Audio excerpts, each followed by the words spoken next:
আসসালামু আলাইকুম। ওমানের আজকের শীর্ষ সংবাদগুলোতে আপনাদের স্বাগত। আঞ্চলিক অস্থিরতার প্রভাবে মাস্কাট আন্তর্জাতিক বিমানবন্দর এবং সালালা বিমানবন্দরে নতুন নিরাপত্তা প্রটোকল জারি করা হয়েছে।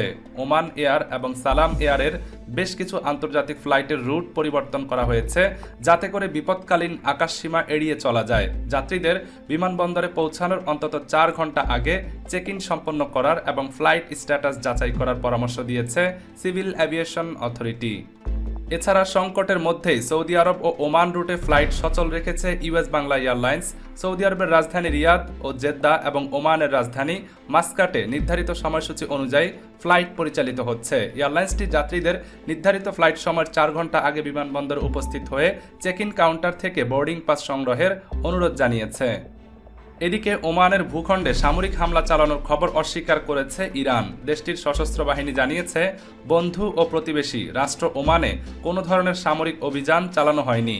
মঙ্গলবার ওমানের পক্ষ থেকে কয়েকটি ড্রোন ঠেকানোর খবর প্রকাশের পর ইরানের রাষ্ট্রীয় গণমাধ্যম প্রেস টিভির এক প্রতিবেদনে এই তথ্য জানানো হয়। এছাড়া ওমানের পররাষ্ট্র মন্ত্রণালয় অবিলম্বে সামরিক অভিযান স্থগিত করার আহ্বান জানিয়েছে এবং জাতিসংঘের নিরাপত্তা পরিষদকে যুদ্ধবিরতি কার্যকর করার জন্য একটি জরুরি বৈঠক করার আহ্বান জানিয়েছে। এদিকে ওমানে অবস্থানরত প্রবাসী কর্মীদের জন্য রয়্যাল ওমান পুলিশ বিশেষ নিরাপত্তা নির্দেশনা জারি করেছে। প্রবাসীদের অপ্রয়োজনে মরুভূমি অঞ্চল বা সীমান্ত এলাকার কাছাকাছি না যাওয়ার পরামর্শ দেওয়া হয়েছে। এছাড়া যে কোনো ধরনের গুজব ছড়ানো থেকে বিরত থাকতে এবং শুধুমাত্র সরকারি সংবাদ সংস্থা থেকে প্রাপ্ত তথ্যের ওপর বিশ্বাস রাখতে বলা হয়েছে। আইন অমান্যকারীদের বিরুদ্ধে কঠোর ব্যবস্থা নেওয়ার হুঁশিয়ারি দিয়েছে প্রশাসন।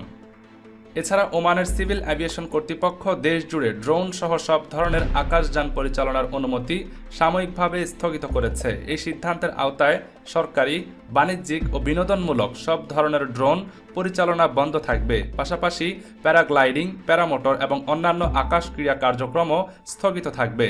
নতুন নির্দেশনা পরবর্তী ঘোষণা না দেওয়া পর্যন্ত কার্যকর থাকবে।